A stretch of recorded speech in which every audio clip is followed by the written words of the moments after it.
श्रीरङ्गसिंहगिरिदेशिकपादसेवा प्राप्ताखिल द्रविडवेदरहस्यजातम् श्रीगौतमान्वयजमाश्रितभागधेयम् गोपालदेशिकमहम् शरणम् प्रपद्ये। वाधूलान्वयसञ्जातमप्पलार्यतनोभवम् गोपालाचार्य सच्छात्रम् वन्दे वेङ्कटदेशिकम्। श्रीवात्स्यवरदाचार्य पौत्रम् तत्पदसंश्रयम् तातार्यतनयम् वन्दे रघुनाथाह्वयम् गुरुम्। कास्यपान्वय सञ्जातम् नारायणपदाश्रितम् శ్రీమన్నారాయణం వందే యతీశ్వరశ్రియాజుషం. సద్గ్రంథాధ్యయన సంగోష్ఠిని ఈనాటి వ్యాసంగానికి సాదరంగా ఆహ్వానిస్తూ కలిసి ప్రార్థన చేసుకుందాం.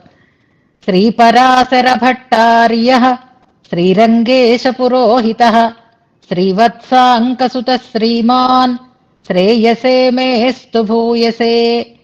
సప్త ప్రాకార మధ్యే సరసిజముకుళోద్భాసమానే విమానే కావేరీ మధ్యదేశే మృదుతరఫణిరాడ్భోగపర్యంకభాగే నిద్రాముద్రాభిరామం కటినికటశిరః పార్శ్వవిన్యస్తహస్తం పద్మాధాత్రీకరాభ్యాం పరిచితచరణం రంగరాజం భజేహం.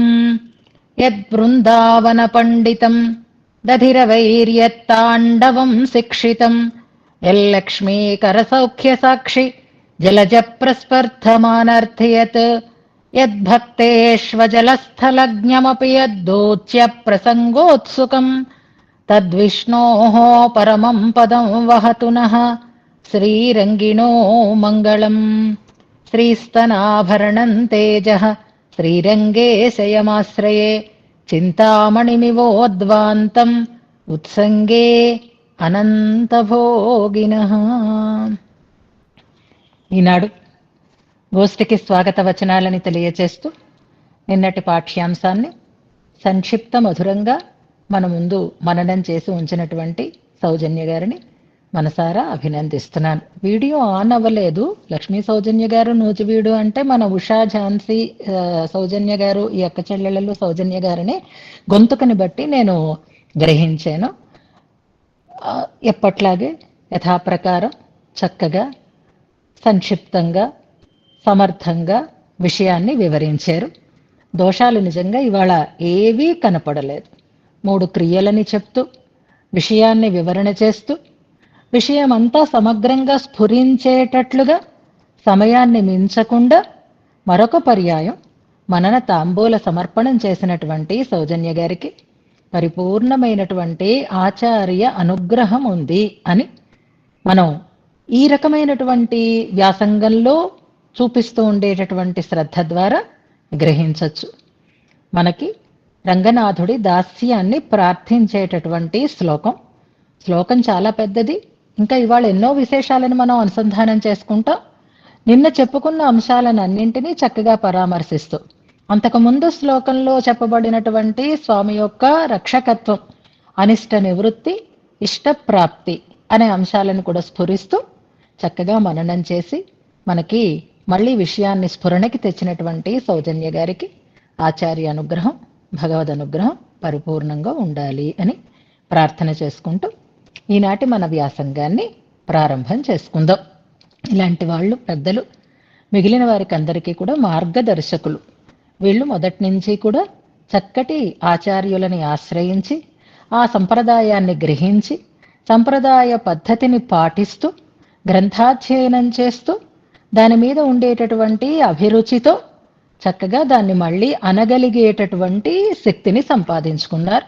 ఇప్పటికీ దాన్ని అంటున్నారు. అలాగే మనం కూడా మన జీవితాలని అలా తయారు చేసుకోవాలి అనేటటువంటి ఒక స్ఫూర్తిని కూడా ఇచ్చేటటువంటి సోదరీమణులు వీరందరూ కూడా. ఆ కుటుంబాలలో ఉన్నవాళ్ళు కూడా తర్వాత ఆ పద్ధతిని పాటిస్తున్నారు. ఇది నిజంగా అభినందనీయం, అనుసరణీయం అని గోష్ఠి వారికి అందరికీ కూడా సూచన చేస్తున్నాను. ఇవాళ మనం మన వ్యాసంగాన్ని శ్లోకానుసంధానంతో ప్రారంభం చేసుకుందాము అని అంటాను. మామూలుగా మన క్రమంలో ఇది అలవాటైపోయింది. ఇవాళ మనం శ్లోకానుసంధానాన్ని చివరిలో చేసుకుందాం. మొదటి శ్లోకం మాత్రం అనుసంధానం చేసుకుని మనం నిన్నటి శ్లోకంలో ఉండేటటువంటి విశేషాంశాలను అన్నింటినీ పరిపూర్ణం చేసుకుని 63వ శ్లోకం దగ్గర నుంచి 76వ శ్లోకం వరకు కూడా అనుసంధానం చేసి నంబెరుమాళ్ళకి మనం దాసోహ సమర్పణం చేసుకుందాం. తర్వాత రేపటి నుంచి మనం పెరుమాళ్ళ దగ్గరికి వెళ్ళిపోదాం. చిన్న సవరణ సౌజన్య గారు చెప్పిన దాంట్లో 63 నుంచి 76 వరకు అన్నారు. 14 శ్లోకాలు అవి. 13 శ్లోకాలలో అని అన్నారు. 14 సంఖ్య నిన్న చెప్పుకున్నాం, 13 సంఖ్య నిన్న చెప్పుకున్నాం. 13 శ్లోకాలలో ఉపాయ స్వరూపాన్ని చెప్పి చివరిదైన 76వ శ్లోకంలో ఉపేయ స్వరూపాన్ని చెప్తున్నారు అని అనుకున్నాం. రంగనాథుణ్ణి స్తుతించినటువంటి శ్లోకాలు సంఖ్య కరెక్ట్ గానే చెప్పారు, 63 నుంచి 76 వరకు అని. కానీ 13 శ్లోకాలు కావు, 63 కూడా కలుపుకుంటాం కాబట్టి అది 14 శ్లోకాలు అనేది గుర్తుపెట్టుకుందాం. శ్లోక సంఖ్య ఎందులో ఏవేవి అనుసంధానం చేశారో మనం సంఖ్యల్ని గుర్తుపెట్టుకుంటున్నాం కాబట్టి ఆ చిన్న సవరణ మాత్రం గుర్తుంచుకోవాలి అని సూచన చేస్తున్నా. ఇవాళ మనం ముందుగా మొదటి శ్లోకం చదువుతూ విషయం దగ్గరికి వచ్చేద్దాం. ఈనాటి శ్లోకాన్ని అనుసంధానం చేసుకుని వివరణ చేసుకుందాం. శ్రీవత్స చిహ్నమిశ్రేభ్యో నమ ఉక్తిమధీమహే యదుక్తయస్త్రయీ కంఠే యాంతి మంగళ సూత్రతాం. ఇవాల్టి శ్లోకం 76. ఆర్తాపాశ్రయమర్థికల్పకమసహ్యాగస్కరక్ష్మాతలం సజ్యః సంశ్రితకామధేనుమభియత్ సర్వస్వమస్మద్ధనం శ్రీరంగేశ్వరమాశ్రయేభ కమలాచక్షుః మహీజీవితం శ్రీరంగే ససుఖాకరోతు సుచిరం దాస్యంచ దత్తాం మయీ. నిన్న దీంట్లో ఉండేటటువంటి ప్రతిపదార్థాన్ని కొన్ని విశేషాంశాలని కూడా మనం అనుసంధానం చేసుకున్నాం. అసహ్యాగస్కర క్ష్మాతలం అన్నదాన్ని ప్రధానంగా వివరణ చేసుకున్నాం. భగవంతుడంటే ప్రేమించాలి కానీ భయపడకూడదు అనే అంశాన్ని నిన్న మనం వివరణ చేసుకున్నాం. ఇందులో స్వామిని అనేక విధాలుగా రూపకంతో చెప్తున్నారు అని అనుకున్నాం. అందులో ప్రధానంగా 6 అంశాలు మనకి ఉన్నాయి. ఆ 6 ఆర్తులకి ఆశ్రయమైనవాడు, అర్థులకి కల్పవృక్షమైనవాడు, దోషం చేసిన వారికి క్షమాతలం లాంటివాడు, అప్పుడే ఆశ్రయించిన వారికి కామధేనువు వంటివాడు, సుముఖులై ఆయననే కోరుకునేటటువంటి వారికి సర్వస్వము అయినవాడు, మనలాంటి వారికి ధనము అయినటువంటి వాడు అని 6 రకాలుగా స్వామి యొక్క వైభవాన్ని భావించి ఆ స్వామి కమలాదేవికి నేత్రము, ఆ స్వామి మహీదేవికి జీవితము అని చెప్పారు.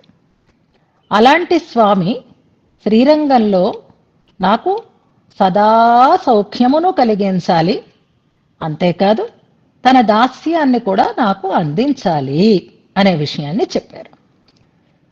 నిన్న అపరాధాన్ని చేసిన వారిని ఎలా క్షమిస్తాడు అనే దాన్ని సహిష్ణు అనేటటువంటి ఒక నామం శ్రీ విష్ణు సహస్రనామ స్తోత్రంలో ఉండేటటువంటి నామం ఇక్కడ మనకి స్ఫురిస్తుంది అని అనుకున్నాం.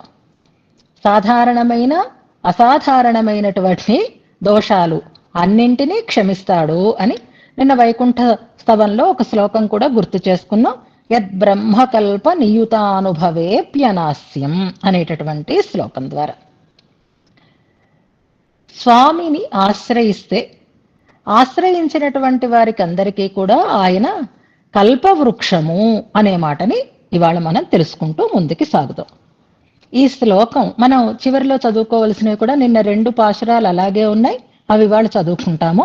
ఒకటి జ్ఞానసారంలో ఉండేటటువంటిది, రెండవది ముదల్ తిరువందాదిలో 30వ పాసురం, జ్ఞానసారంలో 25వ పాసురం.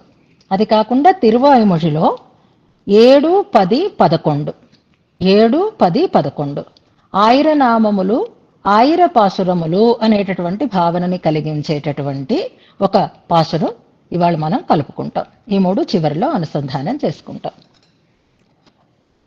కల్పద్రుమము అనే మాటని తీసుకుందాం. ఇప్పుడు కల్పవృక్షము అంటే ఏది కావాలంటే దానిని ఇచ్చేది అని, కోరికలను తీర్చేది అని మనం అనుకున్నాం.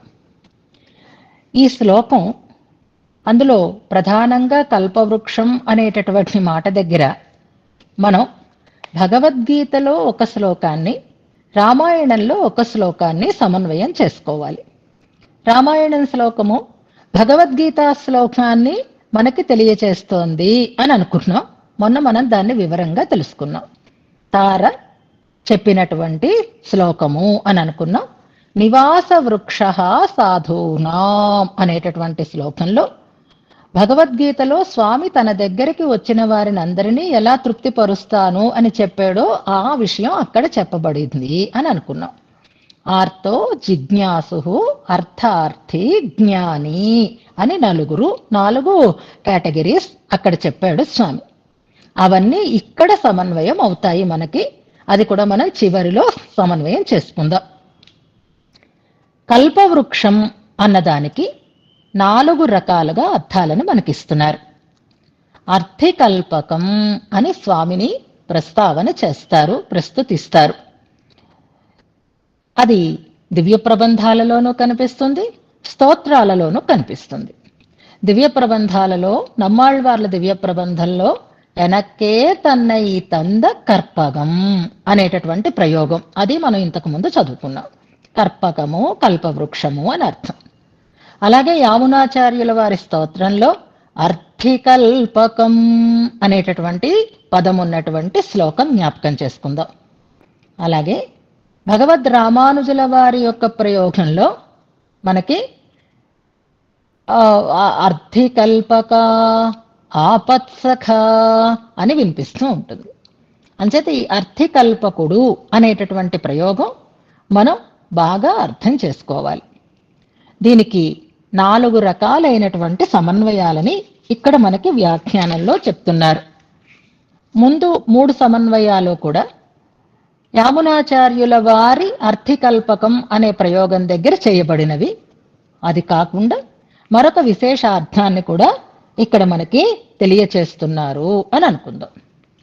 మొదటి అర్థం ఏది అంటే అర్థులకు కల్పకము వంటి వాడు అని అర్థం. అర్థులు అంటే ఇక్కడ ఆర్తులు అయిపోయింది మనకి. అర్థులు అంటే కొత్తగా ఐశ్వర్యాన్ని కోరేటటువంటి వారు. వారికి కల్పవృక్షం అయినటువంటి వాడు పరమాత్మ. అంటే అడిగేవారు, ఇచ్చేవాడు. ఇచ్చేవాడు కల్పవృక్ష స్థానంలో ఉన్నాడు, అడిగేవారు అర్థులు అని చెప్పబడుతున్నారు. కోరి ఎవరి దగ్గరికైనా వెళితే, ఏదైనా కోరి వెళితే వాళ్ళ తాలూకు స్వభావాన్ని బట్టి అది మనకి అందడం కానీ అందకపోవడం కానీ జరుగుతూ ఉంటుంది. కానీ ఈయన కల్పవృక్షం కనుక వెళితే నిరాశ ఉండదు. కల్పవృక్ష స్థానంలో పరమాత్మని, కోరేవారి స్థానంలో మనలాంటి వారిని భావించుకుంటే మొదటి అర్థంలో అర్థులకు కల్పవృక్షము అయిన వాడు అని కామన్ గా ఈ అర్థం మనకి తెలిసిపోతుంది. ఆయన కల్పవృక్షం మనం అడిగి తీసుకోవడమే అనే నిశ్చయంలోకి వచ్చేస్తాం. తర్వాతది చూడండి, జాగ్రత్తగా గమనించండి.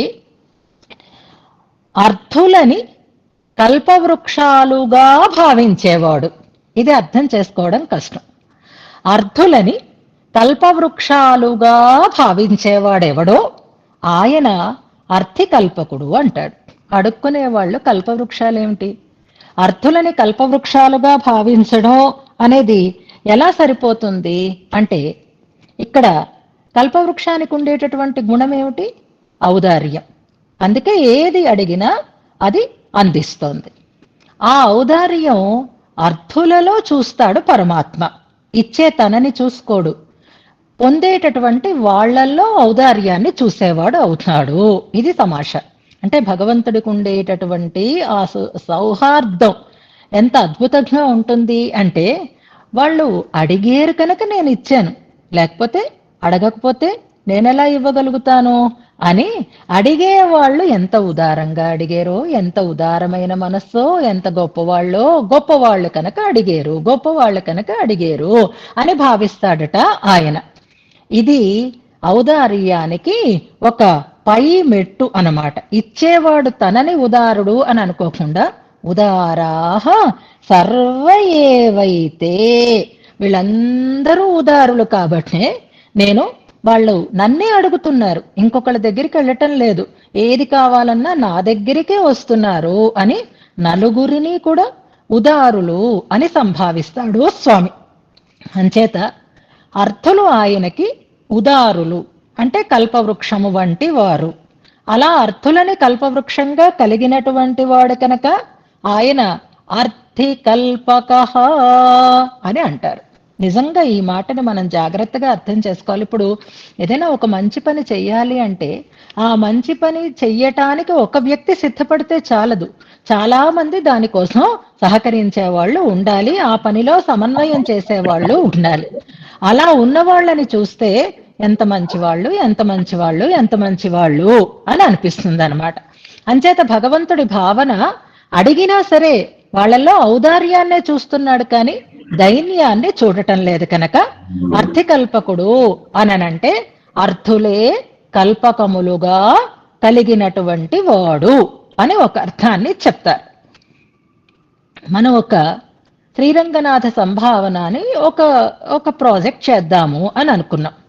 ఎవరనుకున్నారు? నాకు అనిపించింది ఆలోచన.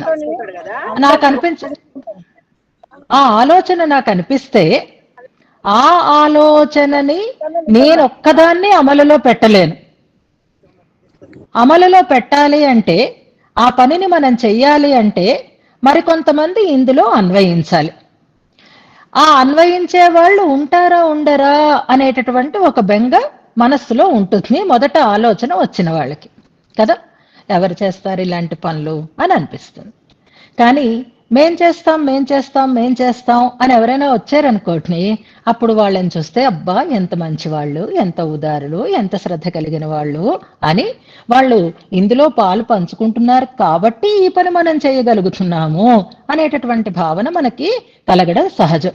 మనకే ఇలా కలిగితే పాపం పరమాత్మ సమహాత్మా సుదుర్లభ అని నా దగ్గరికి ఎవ్వరూ రారు, నన్నెవ్వరూ అడగరు అనేటటువంటి ఒక వికలమైన మనస్సు కలిగిన వాడికి ఏదో ఒక రకంగా ఆయన దగ్గరికి వస్తే చాలు వాళ్లే ఉదారులు అని అనుకుంటూ ఉంటాడు కనుక ఉదారుడు ఔదార్యం ఉంది వీళ్లలో కనుక అర్థులే కల్పవృక్షములుగా కలిగినటువంటి వాడు అని అర్థం. ఒక దాంట్లో అయితే అడిగిన వాళ్ళకి కల్పవృక్షం అవుతున్నాడు, మరొక అర్థంలో అడిగిన వాళ్లే కల్పవృక్షాలు అవుతున్నారు అని రెండు అర్థాలు మనం తెలుసుకున్నాం. తేడాలు మళ్ళీ కన్ఫ్యూజింగ్ గా ఉంటాయి, జాగ్రత్తగా వినండి. ఇక మూడవది ఏది అంటే, ఎవరెవరు ఏది అడగాలో వాళ్ళని తానే తయారు చేసి పెట్టినవాడు, అర్థులను కల్పించేవాడు కనుక అర్థికల్పకుడు అని మరొక అర్థాన్ని చెప్తున్నారు. స్వయం అర్థినః కల్పయతీతి అర్థ అని, తానే అర్థులను కల్పిస్తాడు అంటే తానే వారిని అలా తయారు చేసేవాడు అవుతున్నాడు. భగవంతుడే కదా ఈ జీవులనందరినీ సృష్టిస్తాడు. అందులో కొంతమంది అర్థులు అవుతున్నారు, కొంతమంది ఆర్తులు అవుతున్నారు, కొంతమంది జిజ్ఞాసువులు అవుతున్నారు, కొంతమంది జ్ఞానులు అవుతున్నారు. వీళ్ళందరినీ ఇలా తయారు చేస్తున్నటువంటి వాడు ఎవరు అంటే ఆయనే కనుక అర్థులని కల్పించేవాడు కనుక అర్థికల్పకుడు అని అర్థం. అంటే తానే వారిని యాచకులుగా తన దగ్గరికి వచ్చే స్థితిని కల్పిస్తాడు ఆయన. భగవంతుణ్ణే వేడేటట్లుగా చేసేవాడెవరు అంటే ఆయనే కాబట్టి ఆయన అర్థికల్పకుడు అవుతున్నారు. మొదటి రెండు అర్థాలలోనూ కల్పవృక్షం అంటే ఔదార్యం అనే అర్థాన్ని ప్రధానంగా చెప్పుకున్నాం.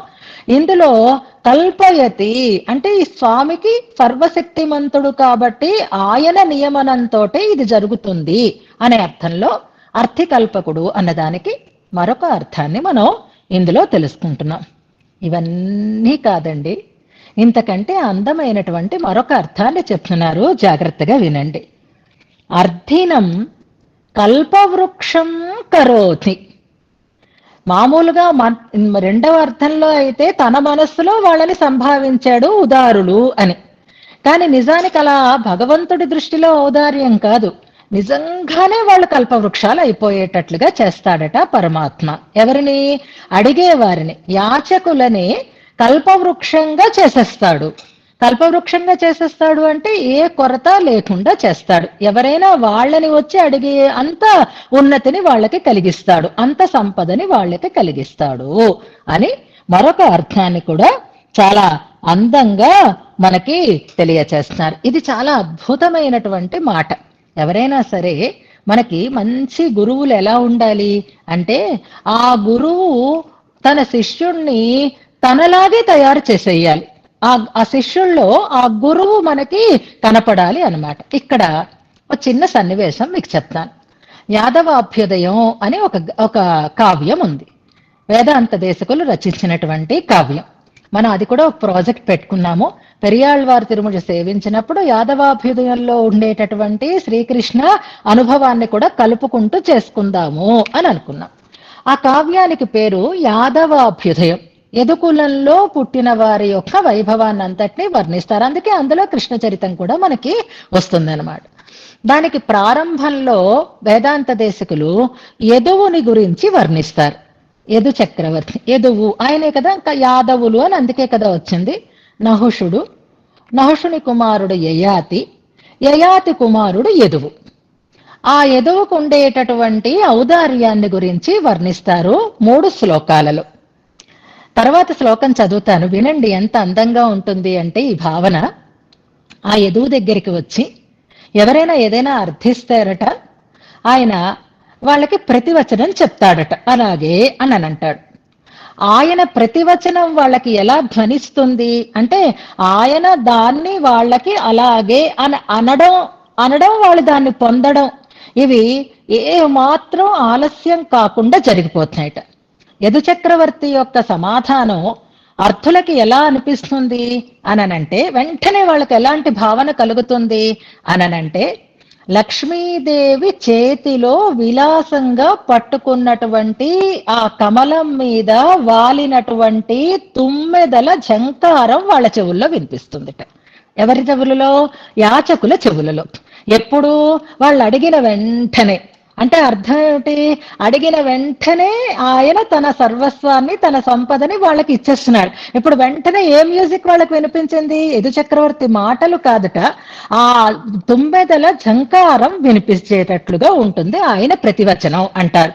అంటే లక్ష్మీదేవి చేతిలో పట్టుకున్న కమలంతాలు మీద తిరుగాడుతూ ఉండే తుమ్మెదలు అంటే సంపద వారిని చేరిపోయింది అని అర్థం అన్నమాట. ఇప్పుడు ఇంకో మాటతో చెప్తున్నారు. ఆ యదు చక్రవర్తి దగ్గరికి యాచకులందరూ వచ్చారు. వచ్చిన వాళ్ళు లైన్లో నిలబడ్డారు. మొట్టమొదటి వాడు ఉన్నాడు. ఆయన అడిగాడు యదు చక్రవర్తిని. ఆయన ఏమడిగాడో ఆయనకి ఇచ్చాడు యదు చక్రవర్తి.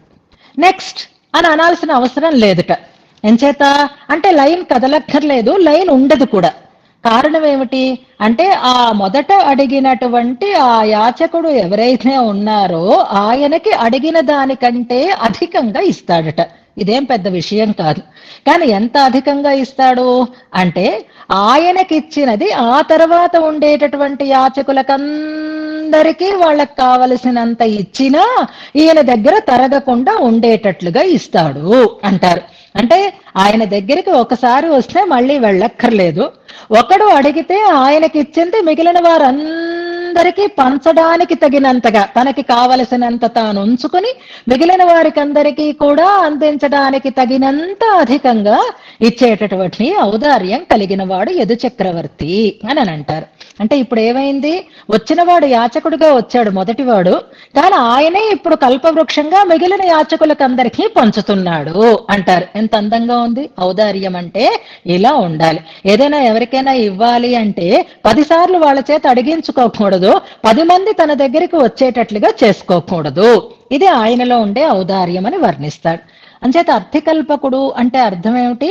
అర్థులనే కల్పవృక్షములుగా చేసేవాడు అని అర్థం అన్నమాట.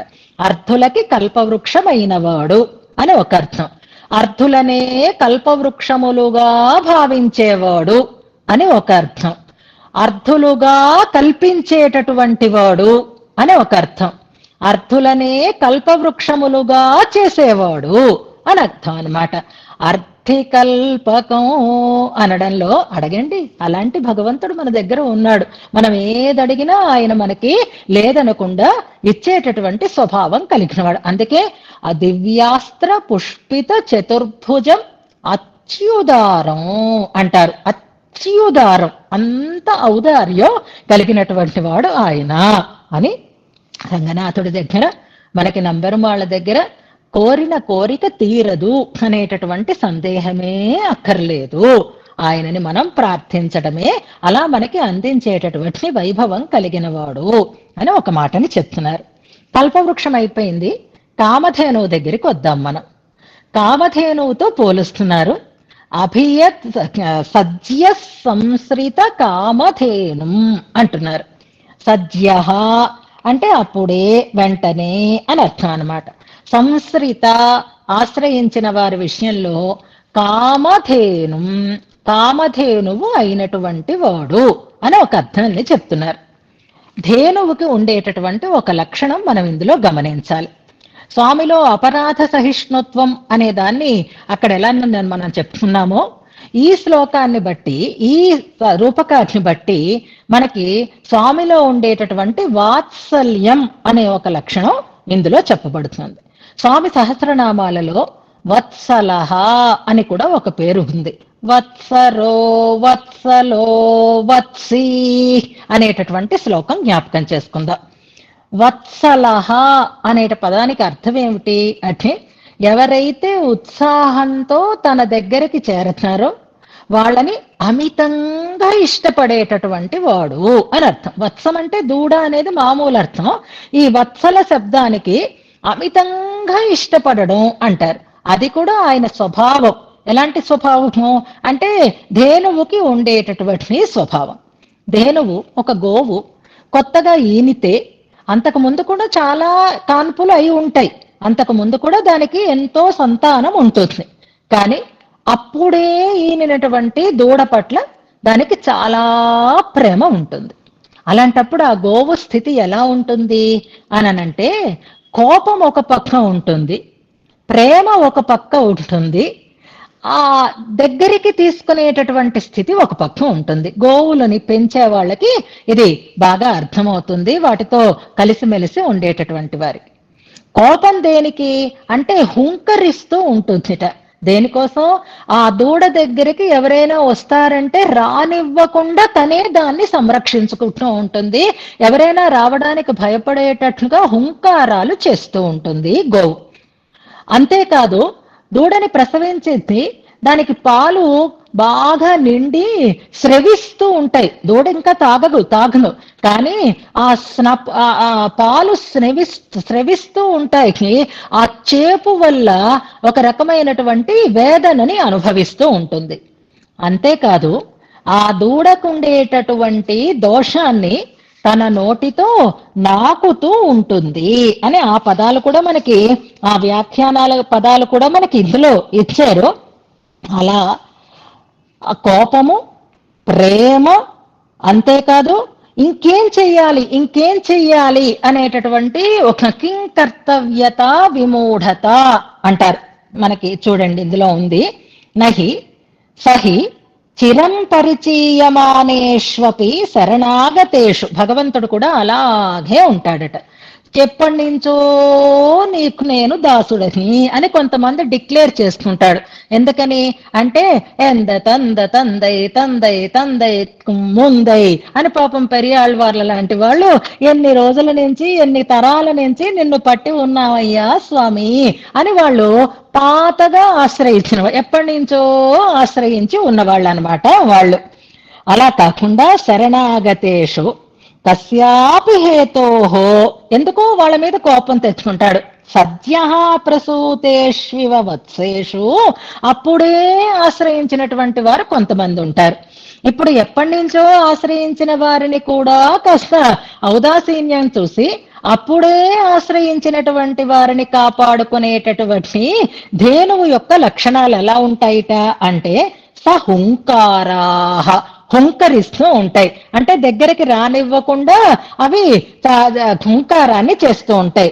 స పయస్సంస్నవ స్తన వేదనా, పాలు చేపుకు వచ్చి పాలు ధారుగా కారిపోతూ ఉండేటటువంటి ఆ స్తన వేదనని అనుభవిస్తూ ఉంటాయి. కిం కర్తవ్యతాకులాహ, ఏం చెయ్యాలో ఇంకా ఏం చెయ్యాలో ఇంకా ఏం చెయ్యాలో తెలియక ధేనవః ఇవ సంభ్రామ్యతి ఇది, తనని అప్పుడే ఆశ్రయిస్తే అలా ధేనువులలాగే ఈయన కూడా వాళ్ళ మీద ఇంకా ఏం చెయ్యాలి, ఇంకా రక్షించుకోవాలి, ఇంకా ఏమి ఇవ్వాలి అనేటటువంటి ఆకులపాటుని కలిగి ఉంటాడు అని ఆ వత్సలహ అనే నామానికి భట్టరు వారే అక్కడ వ్యాఖ్యానాన్ని అందిస్తారు. ఇలా చెప్తే మనకి తెలియదు కానీ ఒక చిన్న ఎగ్జాంపుల్ని మనకి ఇస్తున్నారు. ఈ వత్సలహ అనేది స్వామి యొక్క ధర్మ స్వరూపుడు అనే విషయాన్ని చెప్పేటటువంటి సన్నివేశం.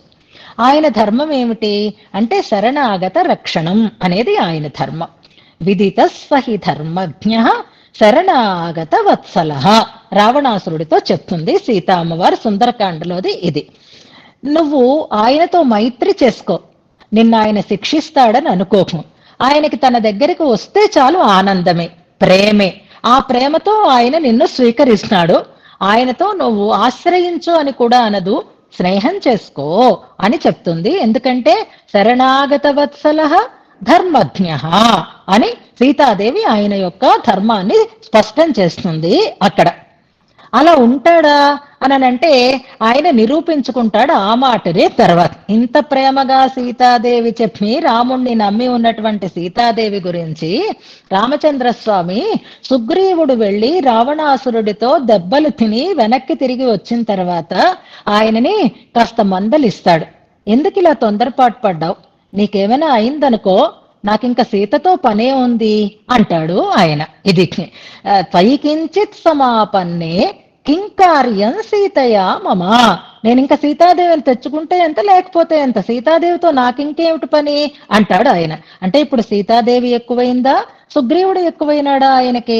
సీతాదేవి పాప ఎప్పటి నుంచో ఆయనతోటే ఉంది, సుగ్రీవుడు కొత్తగా ఆయనని ఆశ్రయించి ఉన్నాడు. ఆశ్రయించలేదు కూడా, ఏదో స్నేహం అని పెట్టుకున్నారు. కానీ ఆయన మీద ఎంత ప్రేమని చూపిస్తున్నాడు రామచంద్ర స్వామి. నీకేమైనా అయితే, నువ్వు లేకపోతే సీత నాకు దొరికినా అంత ఆనందం ఉండదు అన్నాడు. అంటే సద్య సంశ్రిత కామధేనో, అప్పుడే ఆశ్రయించినటువంటి వారి విషయంలో స్వామికి ఉండేటటువంటి ప్రేమ ఎంతటిది అనే దాన్ని మనకి ఇందులో చెప్తారు. అయితే మనకొక సందేహం కలుగుతుంది. మేము సుగ్రీవుడిలాగే రావణాసురుడిలాగే మేము రకరకాలైనటువంటి చాంచల్యాలని కలిగి ఉన్నవాళ్ళం. మా మనస్సు అలాంటి మహానుభావుడి పట్ల ఎలా రక్తం అవుతుంది, ఎలా ఆయన మీద మా మనస్సు లగ్నం అవుతుంది? ఆయనేమో చాలా గొప్పవాడు కదా అని మనం ప్రశ్నించాం. లేదు లేదు, ఆయన మనకి చాలా సులభంగా దొరికినవాడే. మనం కనుక మన తప్పులు తెలుసుకొని ఆయనని కనుక శరణు వేడితే మన మనస్సు ఆయనని ఎలా చేరుతుందో చెప్పమంటారా అని మొదలాళ్వార్లలో మొదటి వారు ఓ మాటని చెప్తున్నారు. ఎలాగట అంటే, ఆవులన్నీ మేతకి వెళ్ళాయి, గోవులన్నీ అరణ్యానికి వెళ్ళాయి, మళ్ళీ తిరిగి వస్తున్నాయి. ఒక మంద వస్తోంది. ఆ మందలో తన తల్లి ఎవరో తెలుసుకుని ఆ తల్లి దగ్గరకే వెళ్ళి చేరుతుంది ఈ దూడ. మిగిలిన గోవుల దగ్గరికి వెళ్ళదు, కన్ఫ్యూజ్ అవ్వదు. మనకే కన్ఫ్యూజన్స్ అన్ని, కానీ ప్రకృతిలో ఏ జంతువుకి కూడా ఆ రకమైనటువంటి కన్ఫ్యూజన్ ఉండదు. ఆలమందలో తన తల్లి ఆవు ఏదో తానే తెలుసుకుని వెళ్ళి ఆ తల్లి దగ్గరికి చేరేటటువంటి దూడ లాంటిదే నీ మనస్సు కూడా. భగవంతుడే మనకి రక్షకుడు అని నువ్వు నమ్మి ఆయన మట్ల నువ్వు మనస్సుని లగ్నం చేస్తే నీ మనస్సు అనేటటువంటి ఈ దూడ తల్లి లాంటి ఆ ఆవుని అలాగే చేరుతుంది అని తాయి నాడు కన్నే పోల్ అనేటటువంటి ఒక ప్రయోగాన్ని మనకి ఇందులో చూపిస్తున్నారు. తల్లిని వెతకి తెలుసుకునేటటువంటి దూడలాగా అంటారు. అంటే నిజంగా మనం భగవంతుణ్ణి ఆశ్రయిస్తే భగవంతుడు తప్ప దిక్కు లేదు అని అనుకుంటే, ఆ జ్ఞానం మనలో కలిగితే ఆయన ఎవరో తెలుస్తుంది, ఆయన దగ్గరికి ఎలా చేరాలో మనకి తెలుస్తుంది. ఇతర విషయాల మీదకి మళ్ళీ మనస్సు మనకి వెళ్ళదు అని చెప్తారు. అలా వెళితే భగవంతుడు ఆశ్రయం తీసుకుంటాడా అంటే తీసుకుంటాడు అని జ్ఞానసారంలో పాసురం ద్వారా మనకి చెప్తారు. ఇది తప్ప అంటే దివ్య ప్రబంధంలో మొదలాళ్వార్ల యొక్క ఈ ప్రయోగం తప్ప భగవంతుడు కామధేనువు అని చెప్పేటటువంటి ప్రయోగాలు మనకి కనపడవు. కల్పవృక్షము అని చెప్తారు కానీ కామధేనువుతో పోల్చి చెప్పడం మనకు కనపడదు. కానీ ఆయన ఆశ్రితులని అప్పుడే ఆశ్రయించిన వారి పట్ల ప్రేమ కలిగిన వాడు కనుక కామధేనువుకు ఉండేటటువంటి లక్షణం ఆయనలో ఉంది కనుక సద్య సంశ్రిత కామధేను అని కామధేనువుగా ఇందులో మనకి చెప్తున్నారు. మననే చూస్తాడు ఆయన. మన కోసం మిగిలిన వారిని కూడా దూరం చేసుకుంటాడు. సీతాదేవి కంటే సుగ్రీవుణ్ణి రామచంద్రుడు అధికంగా ప్రేమించినట్లుగా అని చెప్పారు. అయినా ఏమిటోనండి, మాకంత ఆనందం కలుగుతుందంటారా అనంటే కలుగుతుంది. మీ డబ్బులు చూసుకుంటే మీకు ఆనందం కలుగుతుందా లేదా? ఆయన మనకి ధనమైనటువంటి వాడు అని చెప్తున్నారు ఇందులో. అస్మద్ధనం అనడానికి కారణం ఏమిటి అంటే ధనం మనకి భోగ్యభూతమైనది. మామూలుగా సామాన్యులైనటువంటి వారికి ఈ లోకంలో ఉండేటటువంటి జీవులకి ప్రాణం కంటే ఎక్కువ ధనం. ధనం పోతే ప్రాణం పోతుంది వాళ్ళకి, ధనం ఉంటే ప్రాణం నిలుస్తుంది.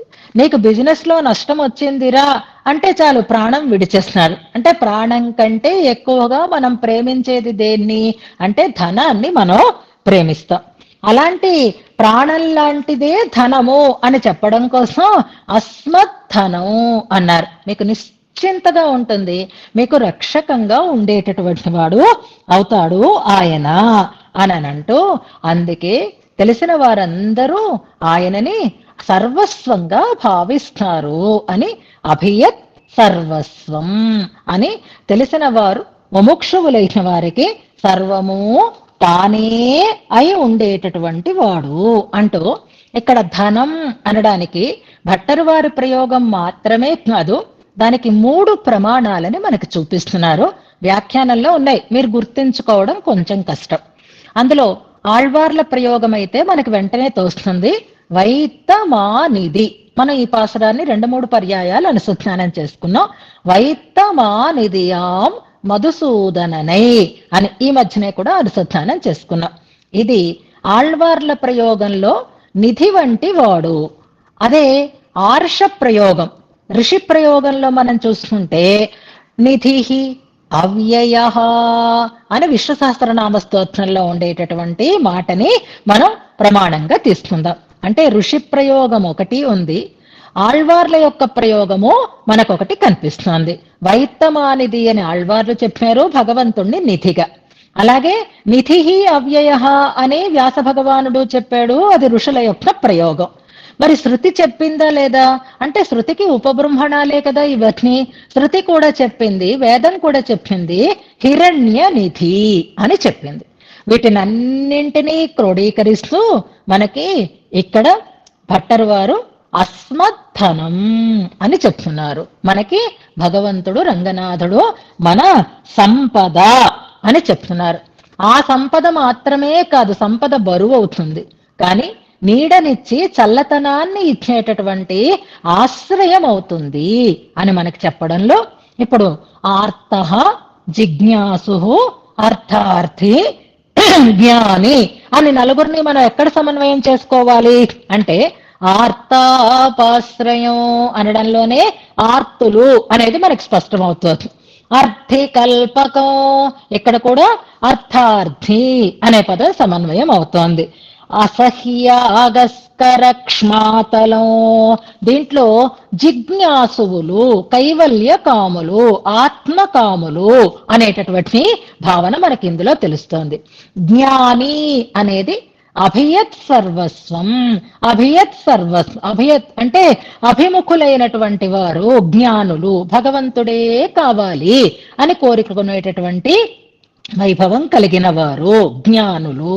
వీళ్ళందరికంటే కూడా జ్ఞాని అంటే ఆయనకి చాలా ఇష్టం అని అందుకే నన్ను కోరుకునే వాళ్ళంటే నాకు ఇష్టం, నా నుంచి కోరుకునే వాళ్ళంటే కూడా నాకు గౌరవమే, కానీ నన్ను కోరుకునే వాళ్ళని నాకు ఇంకా చాలా ఇష్టం అనేదాన్ని ఇందులో మనకి తెలియచేస్తూ, మనం ఎన్ని తప్పులు చేసినా ఇప్పుడు కనుక ఆయనని ఆశ్రయిస్తే, ఇప్పుడు ఆశ్రయించిన వారిని ఇష్టంగా స్వీకరించేటటువంటి వాడు అవుతాడు. ఈ లక్షణాలన్నీ కూడా ఆయనకి కమలాదేవి మహీదేవి వల్ల కలిగే. అంచేత మనం భయపడాల్సిన అవసరం లేదు. ఆయన ఈశ్వరీశ్వరుడు అని చెప్తున్నారు. ఈశ్వరీ అంటే అమ్మవారు, ఈశ్వరీశ్వరుడు అంటే అమ్మవారికి ఆయన ఈశ్వరుడు అయినవాడు. రంగేశ్వరుడు, శ్రీశ్వరుడు, ప్రణవేశ్వరుడు ఎన్నైనా మనం చెప్పుకోవచ్చు. శ్రీరంగేశ్వరం అని అనడంలో ప్రణవ రూపమైనటువంటి విమానంలో ఆయన అధిపతిగా ఉన్నవాడు ప్రణవేశ్వరుడు. శ్రీకి ఈశ్వరుడు కమలా చక్షు, ఈశ్వరీశ్వరుడు మహీ జీవితం. ఒక అమ్మవారే కాదు, ఇద్దరు ఉభయ దేవేరులకి కూడా ఆయన ప్రధానమైనటువంటి వాడు, శ్రీరంగంలో ఉన్నవాడు, మనకి ధనరూపమైనటువంటి వాడు అని చెప్తూ అలాంటి స్వామి మనని శ్రీరంగే ససుఖాకరోతు అంటున్నారు. మనం చేసినటువంటి అపరాధాలని చూసి భయపడి ఆయనకి దూరంగా వెళ్ళవలసినటువంటి అవసరం లేదు. ఆయన మనకి తన దాస్యాన్ని అనుగ్రహించుకాక అంటున్నారు. ఈశ్వరుడు తనని మనకి, నిన్న మనం దీన్ని వివరంగా చెప్పుకున్నాము. భగవంతుడు తనని మనకు దత్తం చేసుకున్నా, భగవంతుడే మనకి లభించిన, భగవంతుడి యొక్క సేవనే మనం కోరుకోవాలి తప్ప భగవంతుడికి మనం అధిపతులో, భగవంతుడు మనకి ఉపయోగపడతాడు అనేటటువంటి భావన మనలో ఉండకూడదు అని దాస్యంచ దత్తాం మయి అని స్పష్టం చేశారు. అంటే నిన్నటి శ్లోకంలో మనం శ్రీమతే నారాయణాయ నమః అని అన్నాం అన్నమాట. ఉపేయమేది భగవంతుని యొక్క కైంకర్యమే కనుక మొదటి శ్లోకంలో అంటే 13 శ్లోకాలలో శ్రీమన్నారాయణ చరణం శరణం ప్రపద్యే అని చెప్పి ఈ శ్లోకంలో దాస్యంచ దత్తాం శ్రీమతే నారాయణాయ అనేటటువంటి మాటని నంబరుమాళ దగ్గర మన చేత విన్నపం చేయిస్తున్నారు భట్టర్ వారు ఈ శ్లోకంలో. అలాంటి స్వామికి దాస్యాన్ని మనం సదా కోరుకోవాలి. దాన్ని మనకు అనుగ్రహించేటటువంటి వాడు ఆయనే. భగవంతుడి యొక్క కైంకర్యమైన ఉపేయమైన ఆయనే, భగవంతుడి కైంకర్యాన్ని పొందడానికి ఉపాయమైన ఆయనే అనే విషయం మనకి ఈ శ్లోకం ద్వారా స్పష్టం చేస్తున్నారు. ఒక్కసారి మళ్ళీ కలిసి ఈ శ్లోకాన్ని చదువుకోవటానికి ముందు మనం ప్రారంభం నుంచి ఈ 14 శ్లోకాలు మనసారా అనుసంధానం చేసుకుందాం. నంబరుమాళ్ళని ఆమూలాగ్నంగా సేవిస్తూ నంబెరుమాళ్ల యొక్క అనుగ్రహాన్ని మనం భావిస్తూ అనుసంధానం చేసుకుందాం. అంతేకాదు శ్రీరంగనాథ సంభావన గోష్ఠిలో ఉన్నవాళ్ళు ఒకసారి ఇందులో చమత్కారాన్ని మనకి సమన్వయం చేసుకుందాం. నేను కూడా ఉన్నాను కదా, ఉన్న వాళ్ళు కాదు, నేను ఉన్నాను. అందులో 12 గ్రూప్స్ మనం. ఈ 12 గ్రూప్స్ లోనూ కూడా కామన్ ఫీచర్ ఏది అంటే ప్రతి గ్రూప్ లోనూ కూడా 6 ఉన్నాం కదా. 6 కామన్ సంఖ్య అవుతుంది మనకి. ఒక్క 2-3 గ్రూపులలో 7 ఉన్నారు, ఒక్క గ్రూప్ లో 8 మంది కూడా ఉన్నారు. కానీ 6 లేకుండా ఉండేటటువంటి గ్రూప్ ఏదీ లేదు, అవునా? 6 ఉన్నాం. ఇప్పుడు మనం ఇక్కడ 6 విశేషాలు నంబెరుమాళ్ళకి మనకి వేశారు కదా. 6 రకాలుగా మనకి అందేటటువంటి వాడు ఆయన అని అన్నారు. ఆర్తాపాశ్రయం, అర్థికల్పకం, క్ష్మాతలం, కామధేను, సర్వస్వం, ధనం అనేటటువంటి 6 పనిచేసుకుందాం. ప్రతి గ్రూప్ లోనూ కూడా 6 నంబెరుమాళ్ళు ఎలా అందుతున్నారు అనడం కోసం 6 రకాలుగా 6 విధాలుగా మనం స్వామిని ఈ రకంగా భావించుకోవచ్చు అని అనుకుందాం. 6 ఒకసారి ధనం అనుకుందాం ఒకరం, ఒకసారి ఆశ్రయం అనుకుందాం ఒకరం, ఒకసారి కామధేనువు అని అనుకుందాం. ఎప్పుడు అనుకుంటారో తెలుసా? ప్రాక్టీస్ క్లాస్ చేస్తారు కదా, ప్రారంభం చేస్తారు కదా, అప్పుడు అనుకోండి. ఇవాళ రంగనాథుడు నాకు కామధేనువు, రంగనాథుడు నాకు కల్పతరువు, రంగనాథుడు నాకు వృక్షము, రంగనాథుడు నాకు ధనము అని 6 అనుకోండి. ఆ రోజుకి మీకు ఆయన అలా సొంతం అవుతాడు అనమాట. మళ్ళీ మర్నాడు మార్చుకోండి, మళ్ళీ ఒకటే అనుకుంటే కష్టం. అందుకని ఇలా ఈ 6 మనం ఆ రకంగా గుర్తుపెట్టుకోవడానికి కూడా అవకాశం ఉంటుంది. హాయిగా మనసారా ఈ శ్లోకాలని అనుసంధానం చేసుకుందాం. 63వ శ్లోకం దగ్గర నుంచి.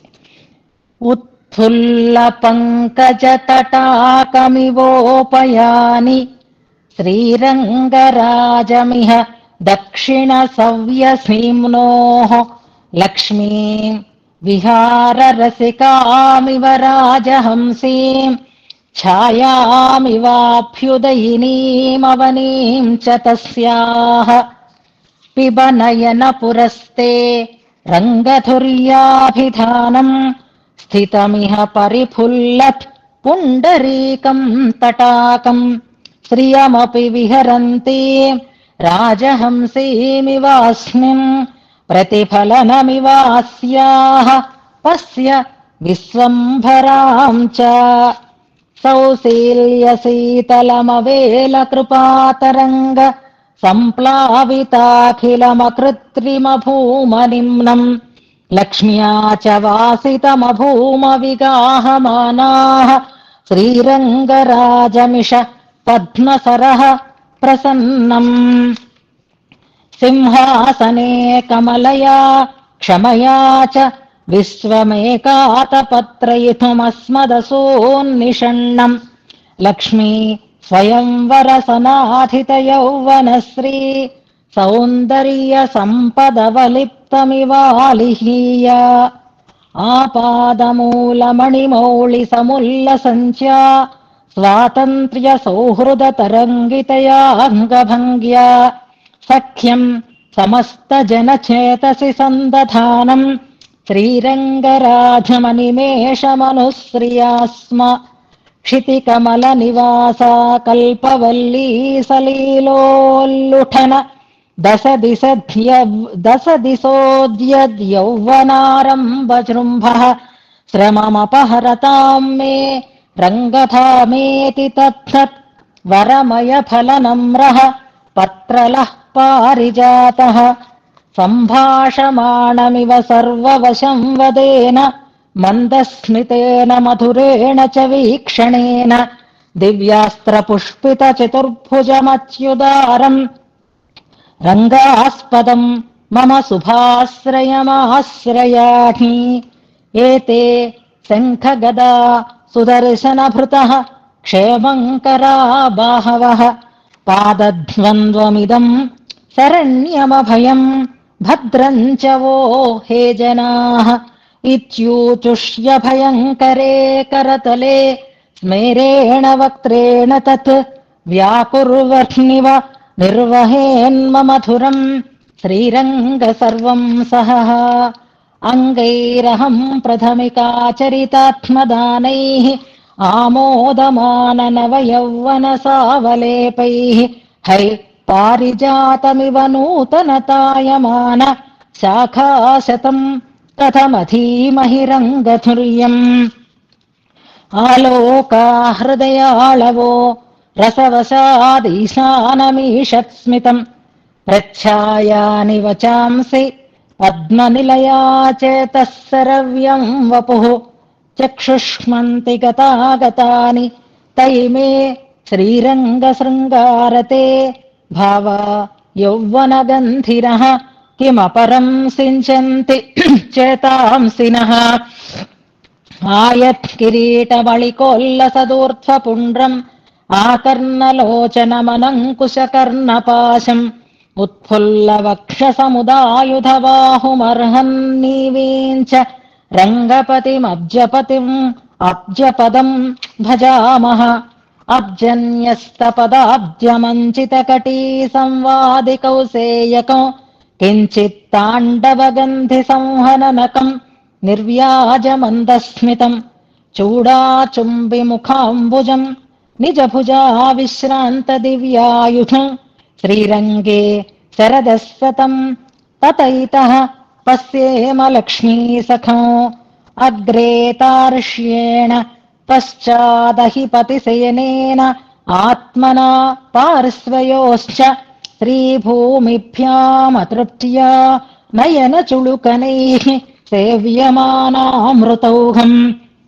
वक्त्रेणाविस्मितेन स्फुरदभयगदा शङ्खचक्रैः भुजाग्रैः विश्वस्मै तिष्ठमानम् शरणमशरणाः रङ्गराजम् भजामः ఆర్తాపాశ్రయమర్థికల్పకమసహ్యాగస్కరక్ష్మాతలం సద్యః సంసృతకామధేనుమభియత్ సర్వస్వమస్మత్తనం శ్రీరంగేశ్వరమాశ్రయేమ కమలాచక్షుర్మహీజీవితం శ్రీరంగే సుఖాకరోతు సుచిరం దాస్యం చ ధత్తాం మయి.